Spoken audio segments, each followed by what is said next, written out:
Hello citizens of the Green Planet, this is Andrew coming to you live from Max Yield, Vancouver 2016. Here to talk about a couple different products, but we're going to start with something called the Terpinator.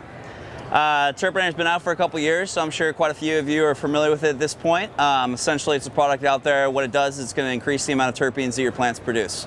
Every single strain that you're going to be growing is going to have its own unique terpene profile. It always shows up in the same ratios, same terpenes if it's a stabilized strain.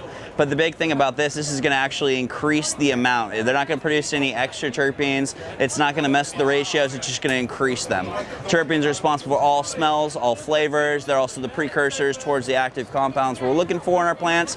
So needless to say, this is important. One thing I would really like to talk about with Terpinator is if you look at the label, I get this all the time, there's a big variance in kind of dosage rates. So I'd like to go over what we've kind of perfected is what we call our sweet spot, where you're kind of getting to get the most bang for your buck, if you will.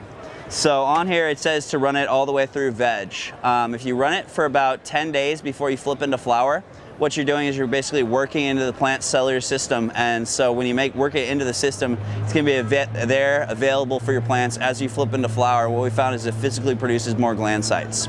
So if you run it kind of light, 8-10 milliliters a gallon or so, about 8-10 days before you flip into flower, that's what you're doing. You're kind of working it in. When you start going into flower, what I usually recommend is bumping up to like 15-20 milliliters or so per gallon for weeks 1, 2, 3. When you get to weeks 4, 5, 6, spike it on up to 25-30 milliliters per gallon. Run it pretty hard, maybe bump it back down to 20. And I personally cut it out for the last week of flush. A lot of people like to run it all the way through. It's kind of up to personal preference for you on that one. If you do run it through flush, there's nothing in here that's going to be harmful for you or anything like that, and a lot of people really do like it. So glad to be out here, glad to talk to you guys. Always feel free to contact us if you have any product questions, anything of that nature.